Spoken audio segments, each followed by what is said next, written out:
Bienvenidos a su canal de YouTube Español en Casa. El día de hoy vamos a tener un video que ustedes me estuvieron solicitando mucho en la casilla de los comentarios y es el análisis de un cuento muy importante que se llama La lengua de las mariposas. De hecho, existe una película al respecto y tiene todo un sentido simbólico. Así que en esta transmisión en vivo lo que vamos a hacer es leer el cuento y hacer el análisis de contenido. Quiero agradecer a toda la gente nueva que está llegando a nuestro canal. Muchas gracias. Nos estamos acercando a los 40,000 suscriptores. No sé si terminaremos el año ya con los 40,000, pero sin duda lo vamos a lograr el año que viene. Así que bueno, si es la primera vez que estás viendo un video en mi plataforma educativa, te pido que por favor te suscribas a mi canal, me regales un like y compartas el link de este video en todas tus redes sociales. También, si deseas que te ayude en algún tema de español o de literatura, recuerda que puedes irte al botón unirme al lado de suscribirme y seleccionar ahí cualquier nivel de membresía desde 99.99 hasta 399.99 dólares al mes si necesitas ayuda en la elaboración de ensayos, en el análisis de una obra literaria, en la elaboración de un poema, en la comprensión de un microrrelato, en la redacción de un cuento y cualquier tema de literatura que en este momento estés viendo y que probablemente pues se te está haciendo un poco difícil, así que lo mejor en estos casos siempre es buscar la ayuda de un profesional, así que te ofrezco mis servicios. También agradezco a toda la gente que envía su donativo a este canal, específicamente le agradezco a Janet, al Planeta Abraham, a Noé, a Miguel, a Hipólito, a Onida, a Orlando, a Arelis y a Verónica, y si tú deseas donar también contenido a este canal lo puedes hacer. Simplemente seleccionas el nivel de 2.49, 14.99 o 34.99 si quieres convertirte en patrocinador de mi contenido y que te mande saluditos especiales al inicio de cada video. Bueno, vamos a movernos entonces a la lectura de un cuento que ustedes me estuvieron solicitando muchísimo en la casilla de los comentarios y que de hecho tengo aquí, que se llama La lengua de las mariposas de Manuel Rivas. Vamos a leer primero el cuento y luego vamos a hacer el análisis de contenido. Cuando esté haciendo la lectura voy a hacer énfasis en algunos aspectos que considero que es importante que ustedes comprendan. Datos que les doy antes de iniciar: Manuel Rivas es un escritor gallego que simpatizó muchísimo con las ideas republicanas. Por tanto, este cuento lo que intenta es reflejar la guerra civil española en la cual se enfrentó, ya saben ustedes, el bando republicano con el bando nacionalista. Entonces es muy importante tener eso presente para comprender el cuento. También esta obra literaria, porque aunque es corta, es una obra literaria, tiene un gran mensaje para todos los pedagogos porque contrapone el sistema pedagógico tradicional con el sistema pedagógico moderno, que lo que pretende es que se enseñe con cariño, con paciencia y con ternura. También La lengua de las mariposas tiene todo un simbolismo en su título porque la palabra mariposa es un llamado de Manuel Rivas a la libertad, porque ustedes saben que cuando se da la ruptura de la Guerra Civil Española, prácticamente España se rompe en dos, había personas republicanas, había personas nacionalistas, y ante esa falta de libertad que establece el franquismo por todo su control y todos los saqueos y todo lo terrible que hizo, él crea este cuento que cada palabra del cuento tiene un gran simbolismo, como vamos a descubrir. Entonces, además la lengua de las mariposas representa el conocimiento, ya ustedes lo van a entender, porque los protagonistas de este cuento son precisamente un profesor y su estudiante, ¿no?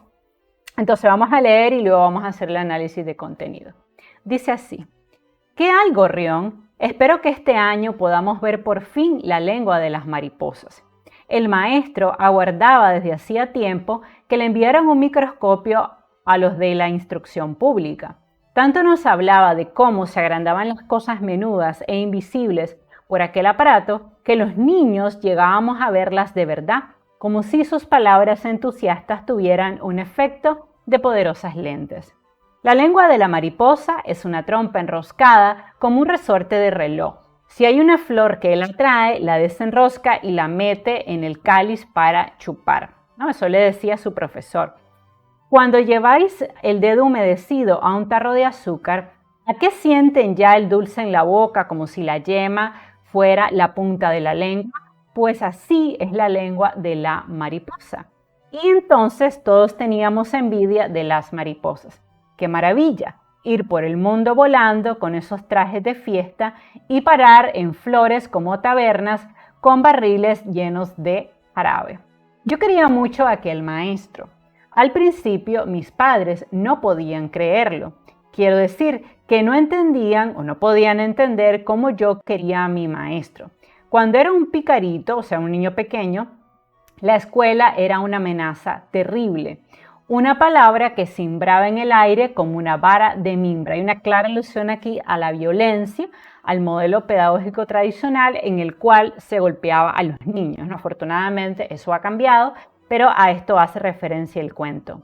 Ya verás cuando vayas a la escuela. Entonces siempre lo amenazaban, siendo el pequeño, sin haber empezado a ir a la escuela, le decían que la escuela era algo doloroso, algo que no le iba a gustar. Entonces lo amenazaban, ¿no? Ya verás cuando vayas a la escuela. Dos de mis tíos, como muchos otros mozos, emigraron a América por no ir de quintos a la guerra de Marruecos. Pues bien, yo también soñaba con ir a América. Recordemos que el cuento está ambientado en España, solo por no ir a la escuela. ¿Ven? El temor que él tenía de ir a la escuela. De hecho, había historias de niños que huían al monte para evitar aquel suplicio. Aparecían a los 2 o 3 días ateridos y sin habla, como desertores de la barranca del Lou. Yo iba para 6 años y me llamaban todos Gorrión, ¿no? Era un niño pequeñito y de cariño le decían Gorrión. Otros niños de mi edad ya trabajaban, pero mi padre era sastre y no tenía tierras ni ganado. También aquí nos da un dato importante, que es una familia humilde, sencilla, su padre pues es sastre, entonces podemos inferir de allí que es un niño que viene de un entorno bastante humilde, ¿no? Prefería verme lejos y no enredando en el pequeño taller de costura.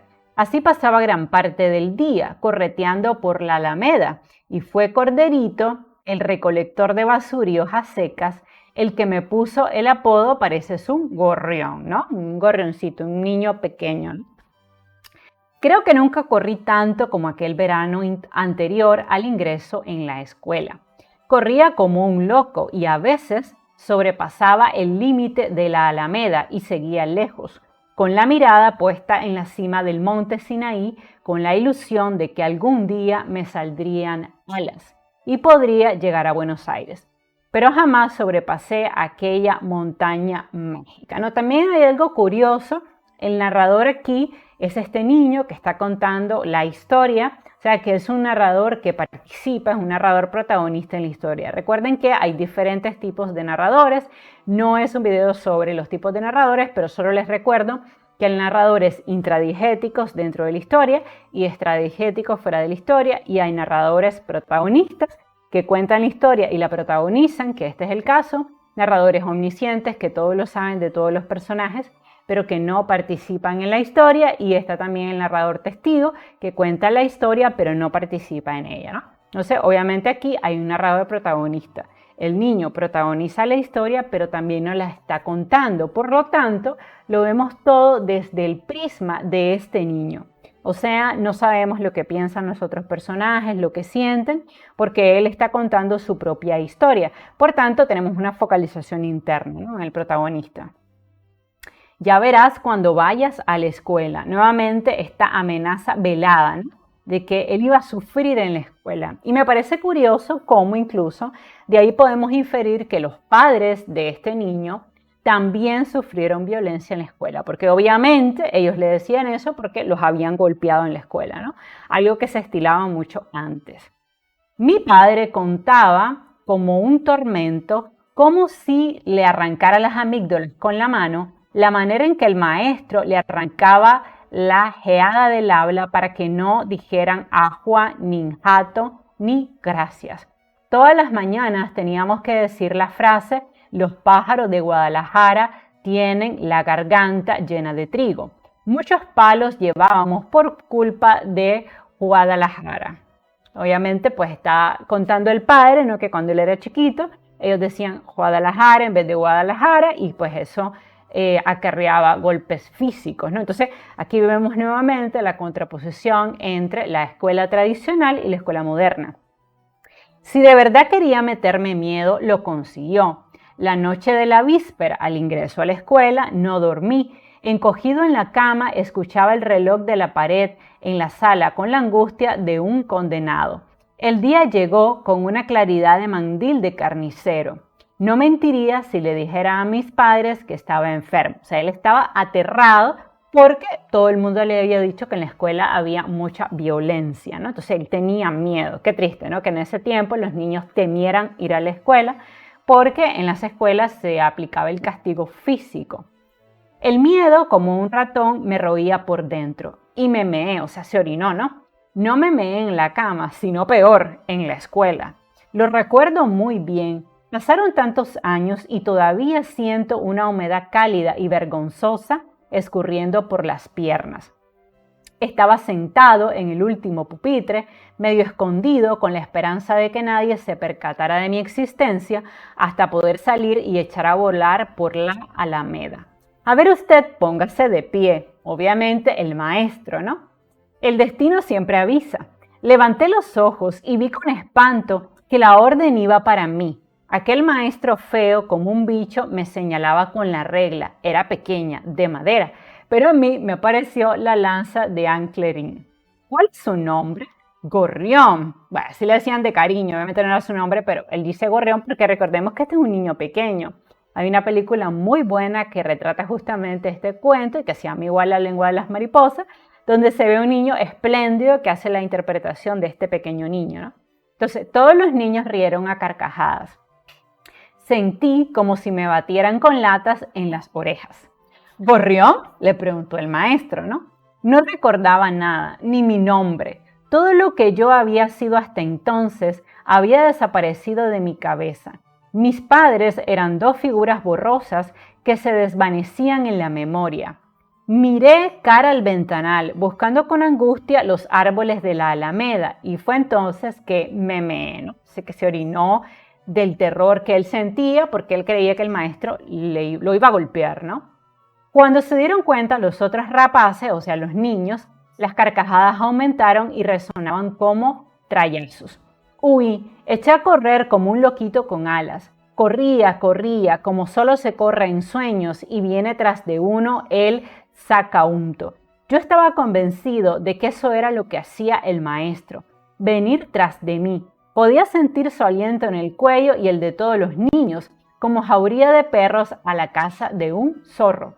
Pero cuando llegué a la altura del palco de la música y miré cara atrás, vi que nadie me había seguido, que estaba solo con mi miedo, empapado de sudor y de meos. El palco estaba vacío.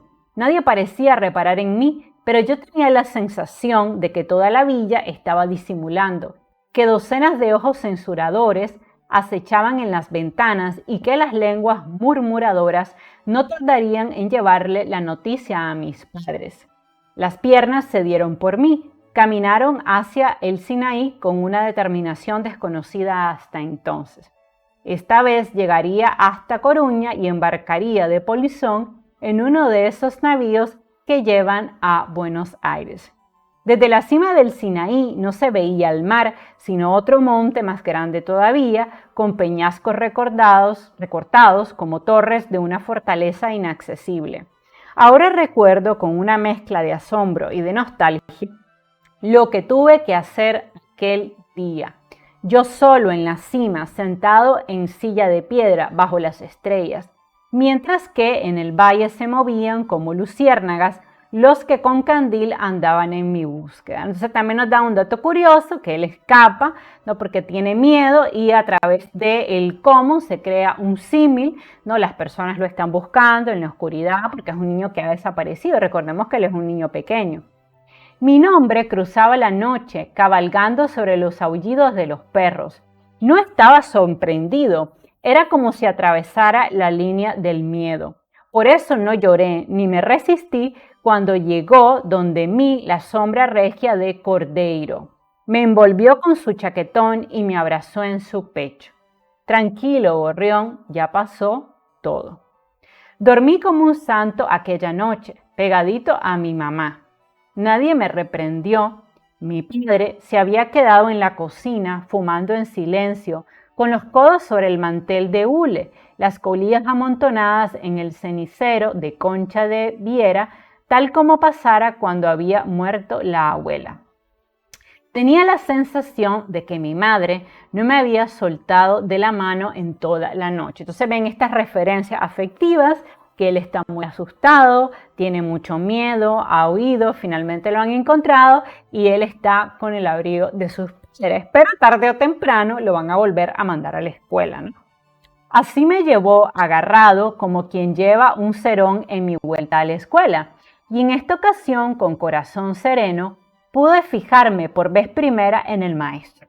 Tenía la cara de sapo. Obviamente aquí vemos una metáfora. Cuando dice tenía la cara de sapo, quiere decir que el maestro era un hombre mayor y era un hombre feo, ¿no? Y que eso fue lo primero que le llamó la atención. Pero van a ver ustedes cómo en el desarrollo del cuento, debido a la buena relación que se crea entre el niño y su maestro, esto cambia, ¿no? Se mantiene la palabra sapo, pero vamos a ver cómo él se encariña mucho con el profesor. Y recordar esta palabra va a ser importante porque las últimas 3 palabras que van a cerrar el cuento van a estar vinculadas con este aspecto físico y con el aspecto cognoscitivo del cuento. Ya lo vamos a entender. El sapo sonreía, o sea, el maestro. Me pellizcó la mejilla con cariño. Me gusta ese nombre, gorrión. Y aquel pellizco me hirió como un dulce de café, ¿no? Aquí nuevamente una figura literaria, ¿no? A través del nexo común hay una comparación, ¿no? Entre el pellizco y un dulce de café. Y también llama la atención esto porque si es un pellizco le debería haber dolido, pero vean ustedes que lo compara con un dulce de café, o sea que realmente no le dolió el pellizco. Ya eso es bueno para los lectores, ¿no? Pero lo más increíble fue cuando, en el medio de un silencio absoluto, me llevó de la mano cara a su mesa y me sentó en su silla. Y permaneció de pie, agarró un libro y dijo: «Tenemos un nuevo compañero. Es una alegría para todos y vamos a recibirlo con un aplauso». Pensé que me iba a mear de nuevo por los pantalones, pero solo noté una humedad en los ojitos. Bien, y ahora vamos a comenzar con un poema. ¿A quién le toca? Romualdo, ven Romualdo, acércate, ya sabes, despacito y en voz bien alta. Entonces, aquí también hay algo importante, que el maestro lo recibe con cariño y él siente eso, ¿no? O sea, ya no siente el temor de la primera vez. Y hay un amiguito o un compañerito que va a leer un fragmento de un poema. A Romualdo los pantalones cortos le quedaban ridículos. Tenía las piernas muy largas y oscuras, con las rodillas llenas de heridas. Bueno, como todo niño obviamente que corre mucho y que se cae. Una tarde parda y fría. Un momento, Romualdo. ¿Qué es lo que vas a leer? Una poesía, señor. ¿Y cómo se titula? Recuerdo infantil. Su autor es don Antonio Machado. Entonces también hay una referencia importante a este escritor español tan relevante para la generación del 98, ¿no? Que es Antonio Machado. Muy bien, Romualdo, adelante. Despacito y en voz alta. Reparen la puntuación. El llamado Romualdo, a quien yo conocía de acarrar sacos de piña como niño que era de Altamira, carraspeó. Como un viejo fumador de picadura, nuevamente aquí hay un símil, y leyó con una voz increíble, espléndida, que parecía salida de la radio de Manolo Suárez, el indiano de Montevideo. Una tarde parda y fría de invierno, los colegiales estudian. Monotonía de lluvia tras los cristales. Es la clase. En un cartel se representa a Caín fugitivo y muerto Abel, junto a una marcha carmín. Muy bien. ¿Qué significa monotonía de lluvia, Romualdo?, preguntó el maestro. ¿Qué llueve después de llover, don Gregorio? ¿Rezaste?, preguntó mamá. Vean ustedes aquí como hay un brinco temporal, ¿no?, hacia el regreso del niño a la casa. Entonces le dice la mamá, le pregunta, ¿rezaste?, preguntó mamá, mientras pasaba la plancha por la ropa que papá cosiera durante el día, porque recordemos que era sastre. En la cocina, la olla de la cena despedía un aroma amargo de naviza. Sí, dije yo, no muy seguro. Una cosa que hablaba de Caín y Abel. Eso está muy bien, dijo mamá. No sé por qué dicen que ese nuevo maestro es un ateo. O sea, aquí también viene algo que se infiere, que es que la mamá de este niño es muy católica, eso se entiende, y luego en el simbolismo lo vamos a descubrir porque de hecho la mamá de Gorrión representa a los nacionalistas, que son el ala conservadora cercana a la iglesia en ese momento en España, y el padre del niño, o sea, el padre de Gorrión, va a representar a los republicanos. Entonces vean ustedes cómo ella, de manera indirecta, ya está dejando claro que es una mujer religiosa. Y el niño, que es muy pequeño, porque recordemos que tiene 6 años y que no comprende muchas palabras, le pregunta, ¿qué es un ateo? Y ella le responde, alguien que dice que Dios no existe. Mamá hizo un gesto de desagrado y pasó la plancha con energía por las arrugas del pantalón. No, vean ustedes también cómo este desagrado, porque ella obviamente es muy cristiana, muy católica, lo expresa, ¿no?, con sus acciones, ¿no? Pasó la plancha con energía por las arrugas de un pantalón, ¿no?, como molesta. Y el niño pregunta, ¿papá es un ateo? Mamá posó la plancha y me miró fijo, molesta. ¿Cómo va a ser papá un ateo? ¿Cómo se te ocurre preguntar esa pavada, o sea, esa tontería? Yo había escuchado muchas veces a mi padre blasfemar contra Dios. Lo hacían todos los hombres. Cuando algo iba mal, escupían en el suelo y decían esa cosa tremenda contra Dios. Decían 2 cosas, cajo en Dios, cajo en el demonio. Me parecía que solo las mujeres creían de verdad en Dios. Entonces, ¿qué está haciendo aquí el escritor? Obviamente nos está dando la visión del niño, porque recordemos que él es un niño pequeño, todavía no sabe lo que son los convencionalismos sociales y por tanto él está contando cómo él percibe esta creencia de Dios, ¿no? Y cómo su padre a veces blasfemaba y por tanto él pensó, como mi padre blasfema cuando está molesto, debe ser que él no cree en Dios y debe ser que es un ateo, ¿no? Y sigue el diálogo. ¿Y el demonio? Mamá, porque es el diálogo con la mamá. ¿Existe el demonio? Aquí hay además una reduplicación, ¿no?, por la repetición o el énfasis en esa frase, demonio, demonio. Por supuesto, dice la madre. El hervor hacía bailar la tapa de la olla. De aquella boca mutante salían baharas de vapor y gargajos de espuma y versa. Una abeja revoloteaba en el techo alrededor de la lámpara eléctrica que colgaba de un cable trenzado. Mamá estaba enfurruñada como cada vez que tenía que planchar. Su cara se tensaba cuando marcaba la raya de las perneras, pero ahora hablaba en un tono suave y algo triste, como si se refiriera a un desvalido. Dice la madre, el demonio era un ángel, pero se hizo malo. Vean ustedes también la visión religiosa de la madre. La abeja batió contra la lámpara, que osciló ligeramente y desordenó las sombras. El maestro dijo hoy que las mariposas también tienen lengua, una lengua finita y muy larga, que llevan enrollada como el resorte de un reloj. Nos la va a enseñar con un aparato que le tienen que mandar de Madrid. ¿A que parece mentira eso de que las mariposas tengan lengua? O sea, aquí también viene algo bien interesante. Él está contando a su mamá lo que el maestro le está enseñando en la escuela. Y la mamá le dice, pues si él lo dice, es cierto. Hay muchas cosas que parecen mentira y son verdad. Es una frase importante. Aquí hay un juego de palabras, también hay una antítesis, ¿no? Hay muchas cosas que parecen mentira, pero son verdad. Y esto ya nos da una idea un poco de que este maestro va a representar obviamente la inteligencia, el saber, el conocimiento, mientras que en cierta manera la familia de Moncho, de este niño, de Gorrión, va a ser la parte tradicional de la historia, ¿no? Y le pregunta a la mamá, ¿y te gusta la escuela? Mucho. Y vean ustedes el énfasis, pobrecito como niño, en lo que él hace énfasis, dice, y no pega. El maestro no pega. Vean ustedes cómo repite, no pega, esa reduplicación para impactar así a su lector, ¿no? Para hacer énfasis en que el modelo antiguo era un modelo violento, pero que en este modelo que impulsan los republicanos no hay violencia. O sea, este modelo es mejor, ¿no? No, el maestro don Gregorio no pegaba. Entonces aquí ya nos está identificando al maestro, ya sabemos que se llama Gregorio. Por lo contrario, casi siempre sonreía con su cara de sapo. Cuando 2 peleaban en el recreo, los llamaba, parecen carneros, y hacía que se dieran la mano. Entonces aquí también nos está enseñando que el maestro, además de enseñarle conocimientos, saberes, le enseña sobre la solidaridad, el perdón. O sea que también el maestro tiene una función moralizante, ¿no?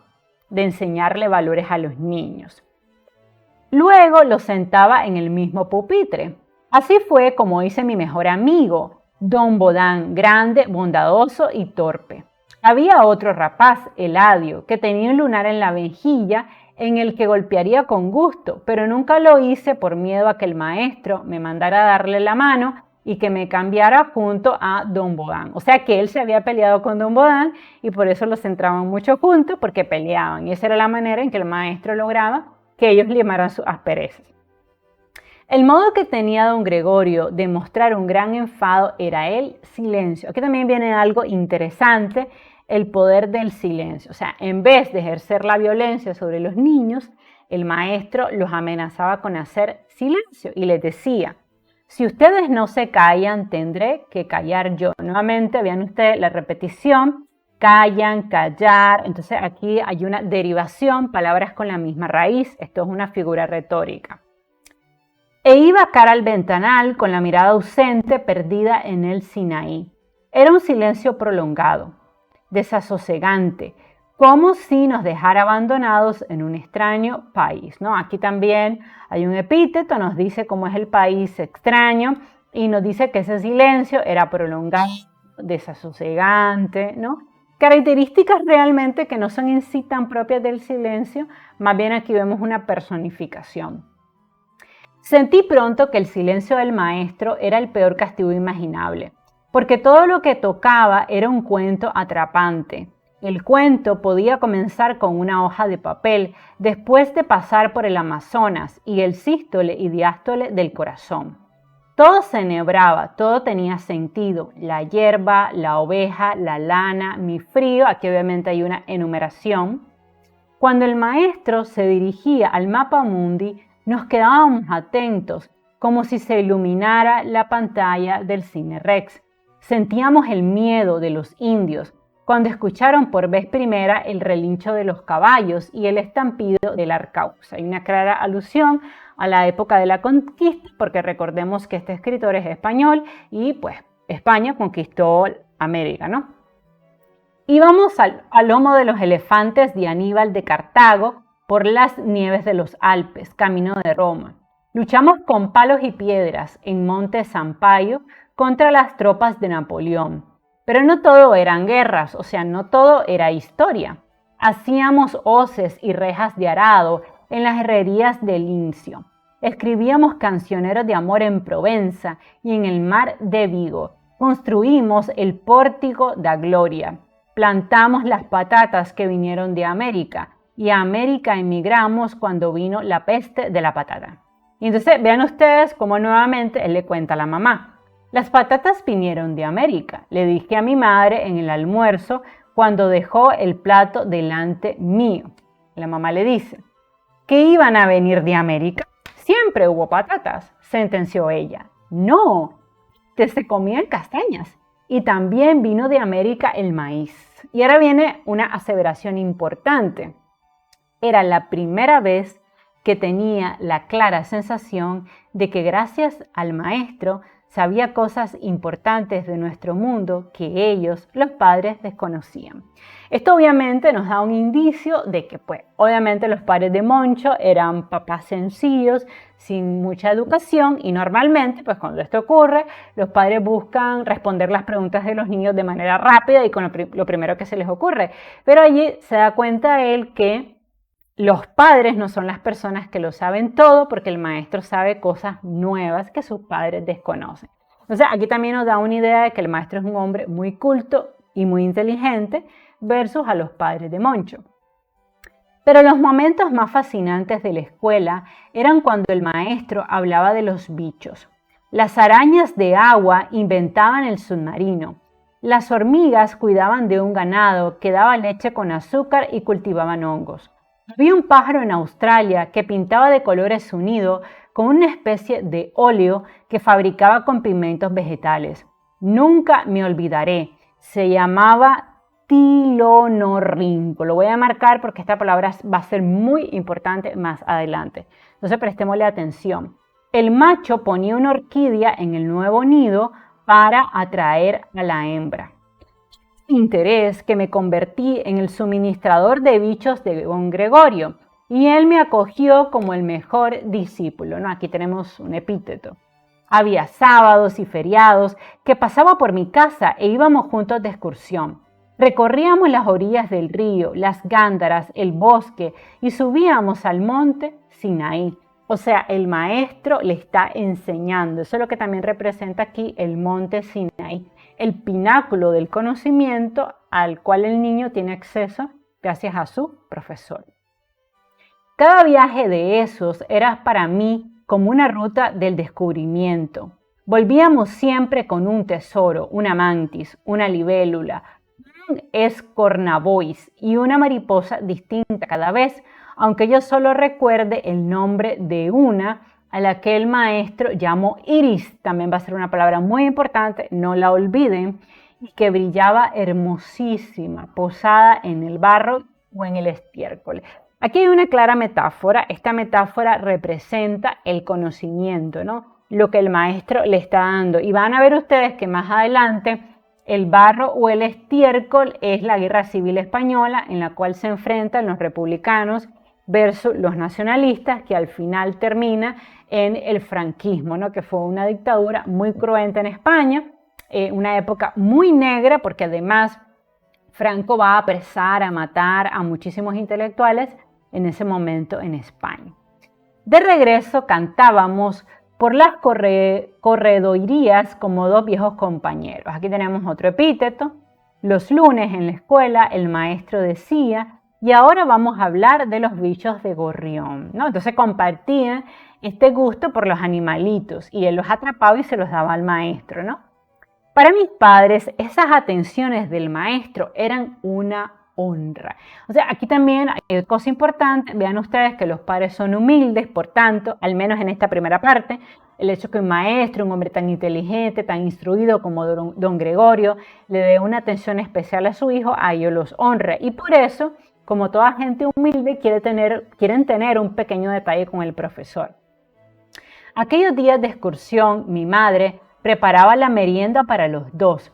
No hacía falta, señora, yo ya voy comido, insistía don Gregorio. O sea, el maestro le daba un poco de pena esa atención. Pero a la vuelta decía, gracias señora, exquisita la merienda. O sea que la aceptaba, ¿no? Bueno, hubiera sido un poco grosero no hacerlo.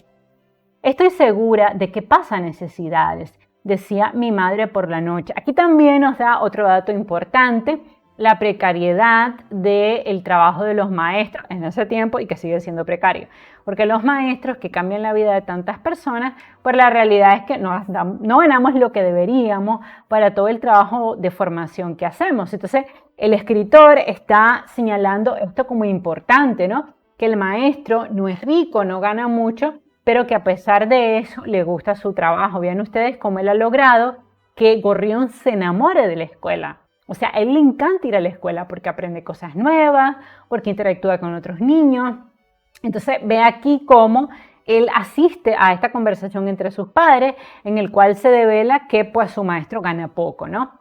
Y dice el padre, los maestros no ganan lo que tienen que ganar. Sentenciaba con sentida solemnidad mi padre. Ellos son las luces de la República. Este dato es muy importante. Obviamente aquí cuando dice ellos son las luces de la República, esto es una metáfora. ¿Pero por qué es importante? Porque nos muestra que el padre es republicano. O sea, claramente el padre de Moncho es un padre republicano. La república, ven ustedes aquí la reduplicación nuevamente de la república, para calar hondo en el lector, ya veremos a dónde va a parar la república, ¿no? Entonces ven aquí la repetición de la república, no esa repetición en adrede. Nuevamente lo repite, mi padre era republicano, mi madre no. Quiero decir que mi madre era de misa diaria y los republicanos aparecían como enemigos de la iglesia. Aquí también nos da otro dato importante, que en ese momento en España había dos bandos políticos.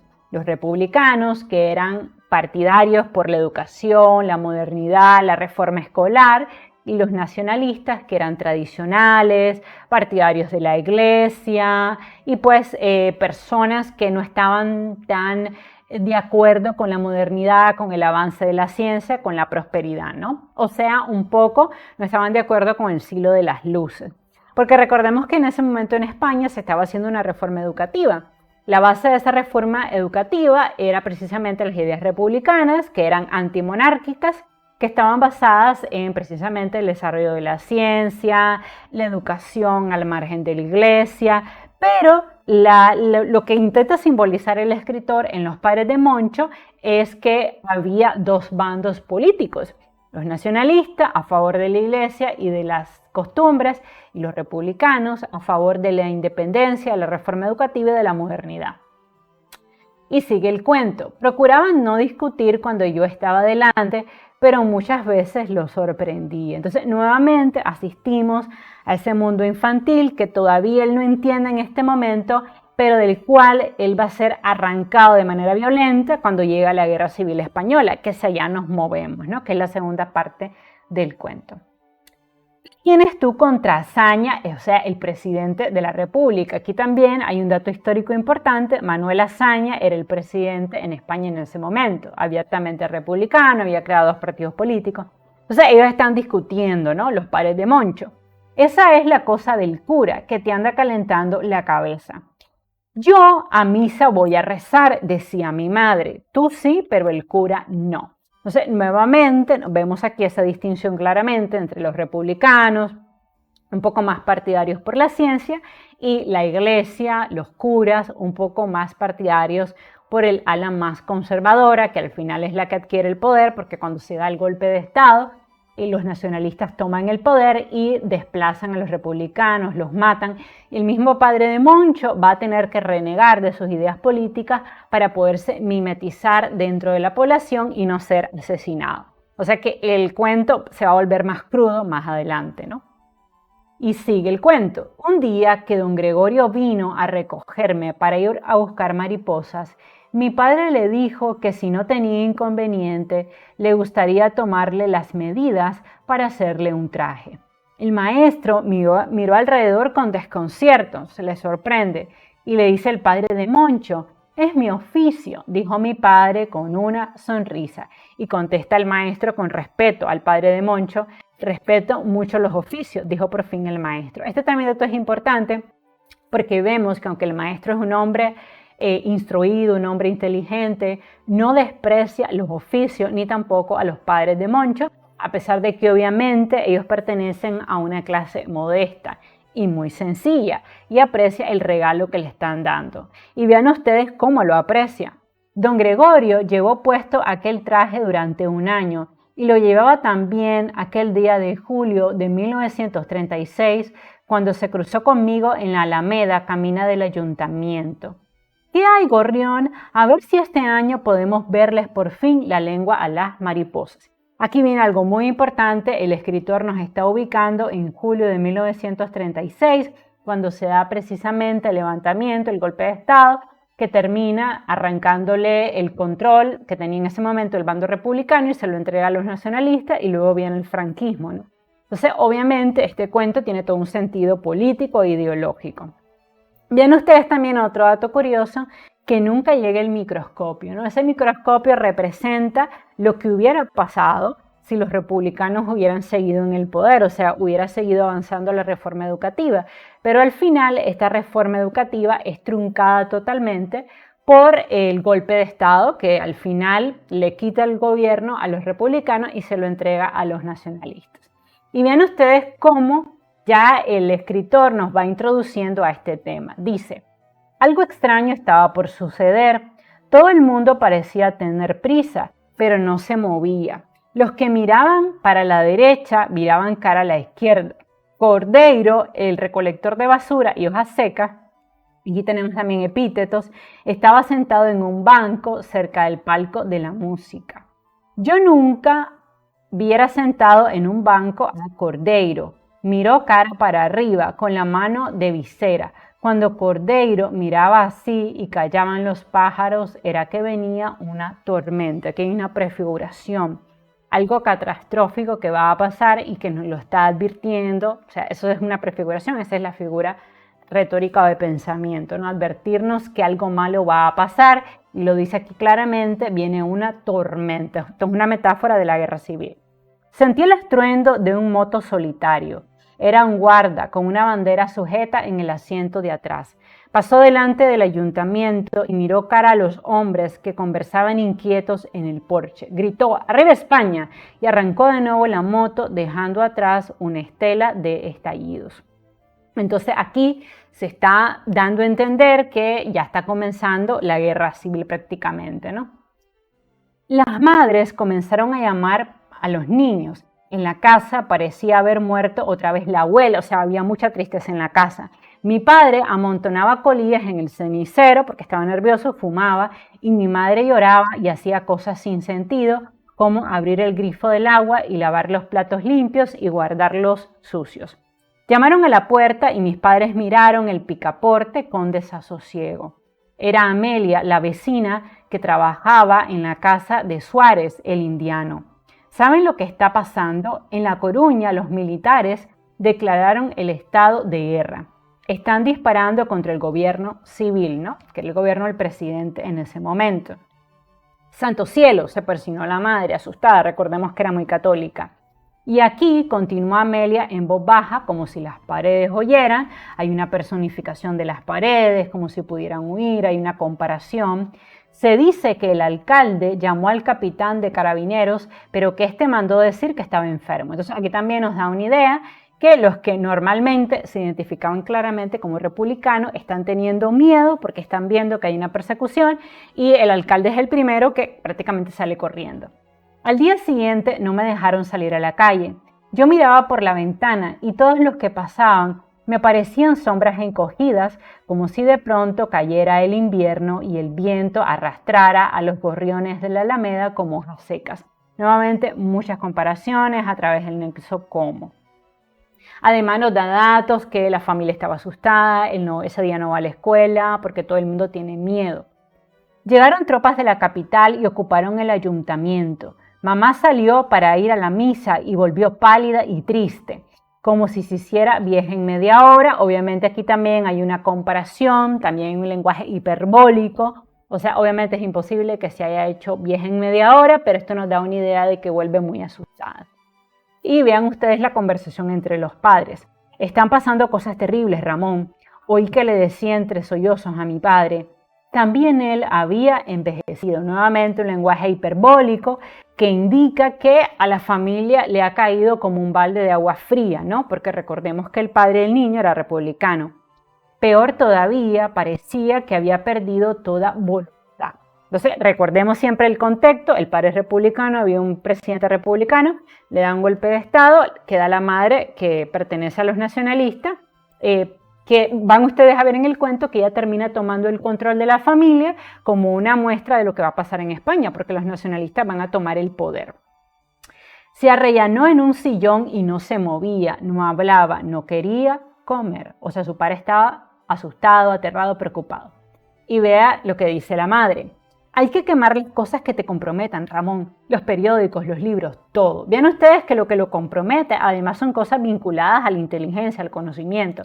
Es decir, los periódicos, los libros, todo, ¿no? Una clara alusión a que hay que quemar el conocimiento, porque efectivamente una de las cosas que hizo la dictadura de Franco fue que supuso un retraso en la reforma educativa, porque él le devolvió el poder a la iglesia y la injerencia que tenían los curas en ese momento para controlar lo que eran las escuelas y la educación. Fue mi madre la que tomó la iniciativa aquellos días. Vean ustedes cómo se alterna el poder. Primero era el padre, que tenía el control de la familia, y al darse el golpe de estado es la madre quien representa a los nacionalistas, quien se impone sobre los republicanos, que es el padre de Moncho. Una mañana hizo que mi padre se arreglara bien y lo llevó con ella a la misa. Algo extraño porque recordemos que el padre era casi ateo, ¿no?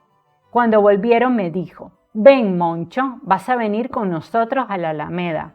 Me trajo la ropa de fiesta y mientras me ayudaba a anudar la corbata me dijo en voz muy grave: recuerda esto, Moncho, papá no era republicano, papá no era amigo del alcalde, papá no hablaba mal de los curas. Vean ustedes aquí esta anáfora, ¿no? Tenemos oraciones que comienzan siempre con la misma palabra para hacer énfasis aquí en esta conversación y en el padre del niño.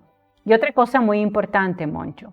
Papá no le regaló un traje al maestro. Y vean ustedes lo que obviamente el niño responde de manera inocente, y por eso este cuento también es un tránsito de la niñez a la adolescencia, ¿no? Porque de golpe Moncho se da cuenta que las palabras no tienen o no reflejan la verdad, ¿no? Porque, vean ustedes, él le dice a la mamá, pero sí se lo regaló, porque él vio que el padre le hizo el traje a la medida al maestro, el maestro se lo ponía todos los días, entonces ¿cómo podía ser que a su madre dijera algo falso? Que su padre no le había regalado el traje, porque obviamente Moncho no sabe que lo que pasa es que don Gregorio era republicano, su padre era republicano, y en ese momento ha habido un golpe de estado y están matando y tomando preso a todos los republicanos. Entonces insiste la madre, ¿no? Y se impone.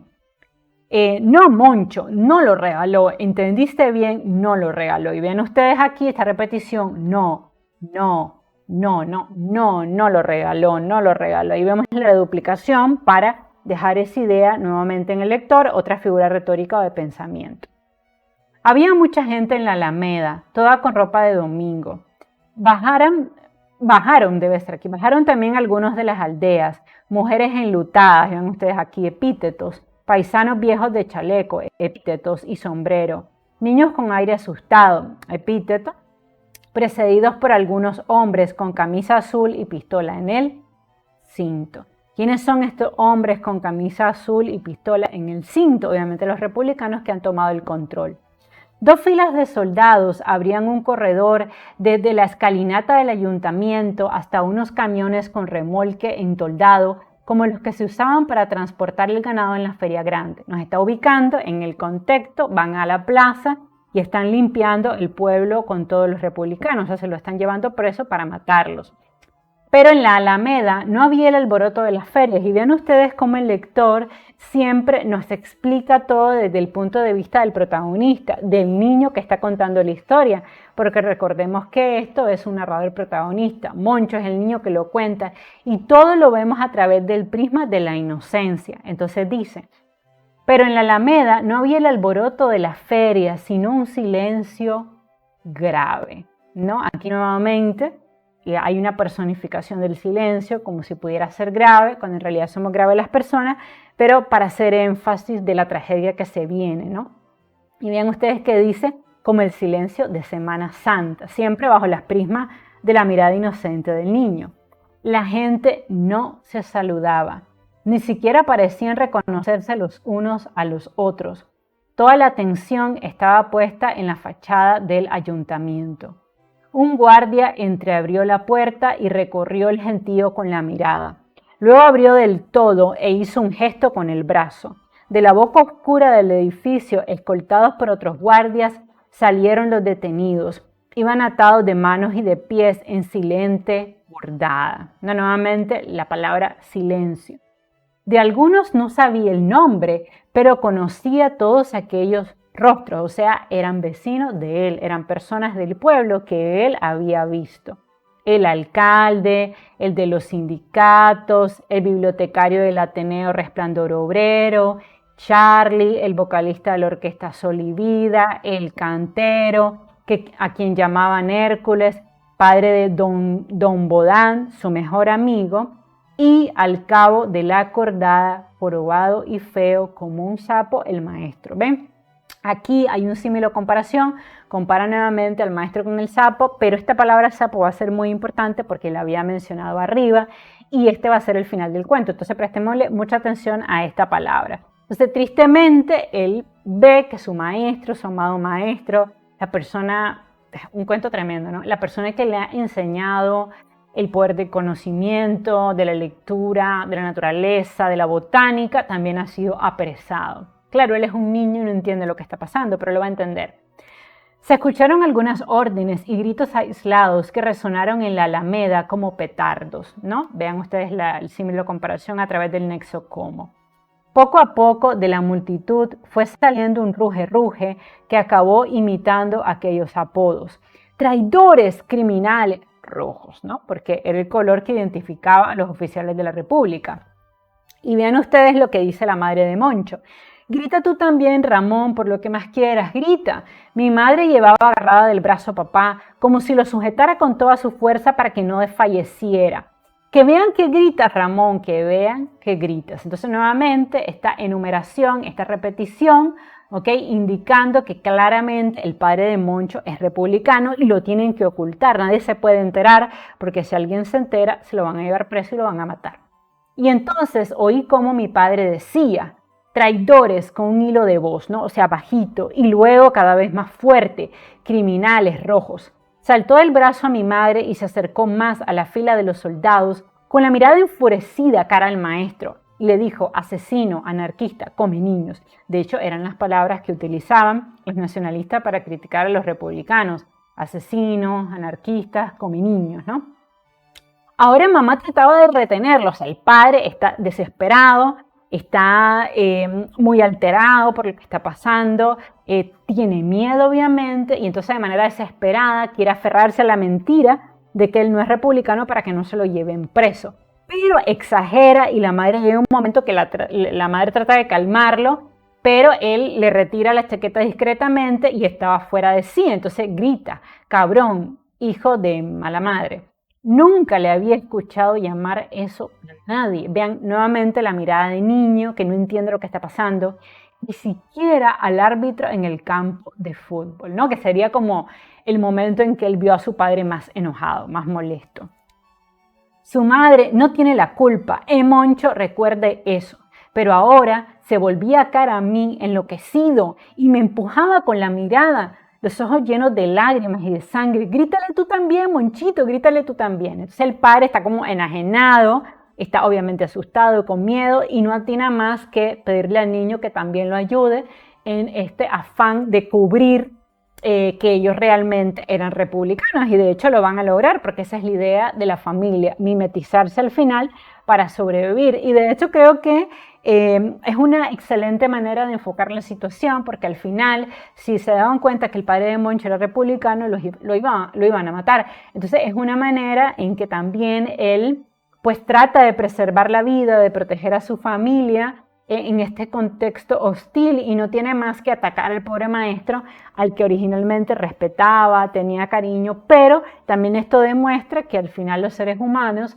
respondemos a nuestras propias necesidades y que preservar la vida pues a veces se coloca antes de nuestros ideales.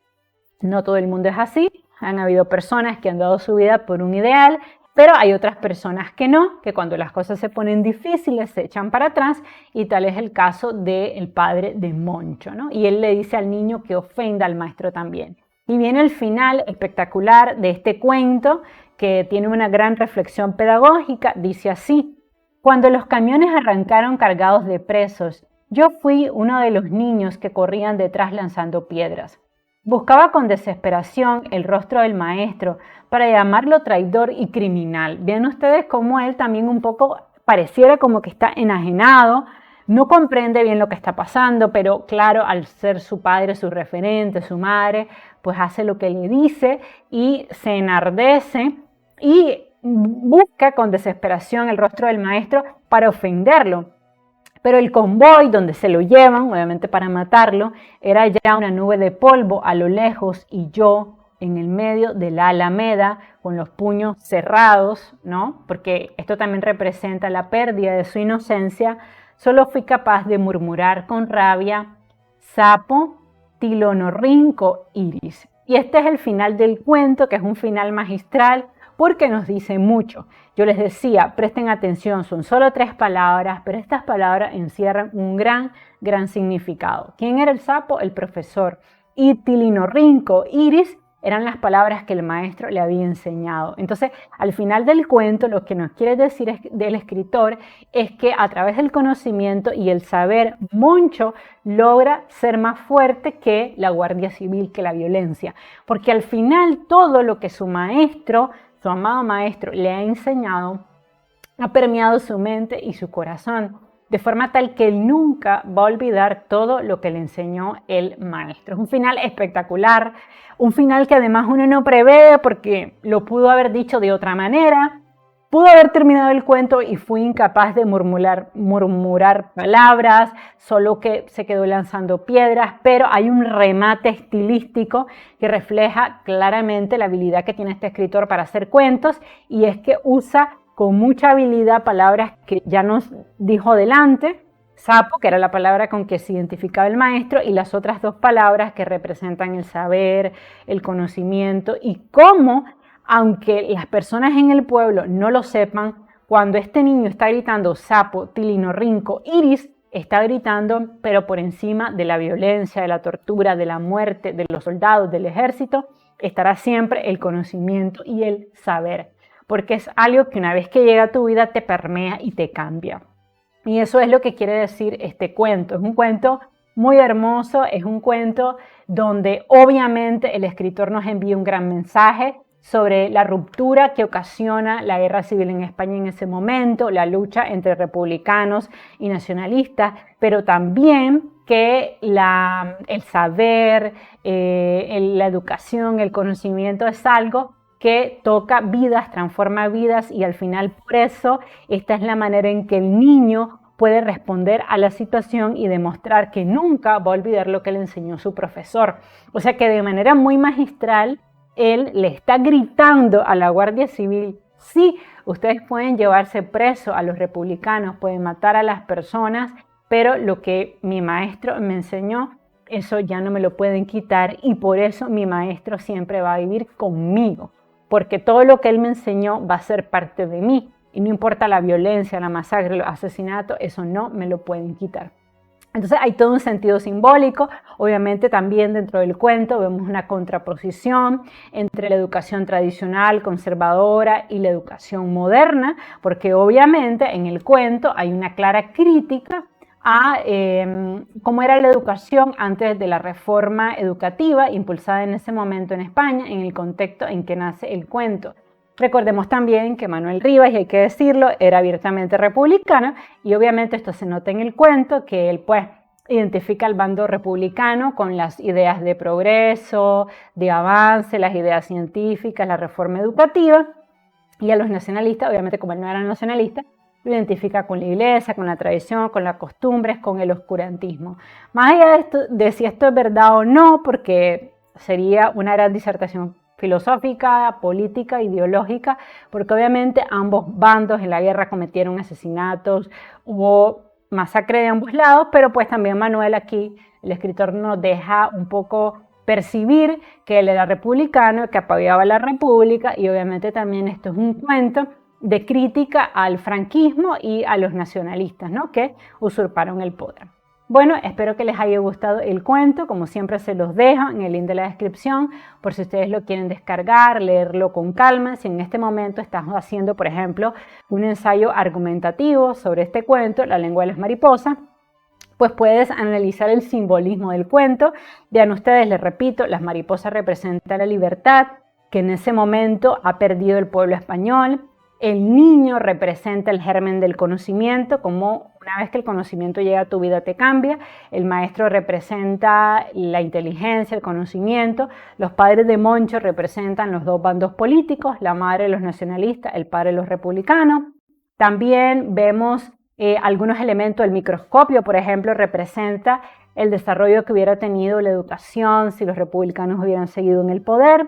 Y obviamente el final del cuento, que es sumamente simbólico, las tres palabras con las cuales Manuel Rivas dice: sí, o sea, podrán ustedes tener el control, refiriéndose a los republicanos, podrán matar a las personas, encarcelar a los seres humanos, pero el germen del conocimiento, el germen de los libros, del saber, es algo que nunca nos podrán arrebatar. Recordemos que además Manuel Rivas pues era abiertamente un político y escritor que también pertenecía a un bando específico.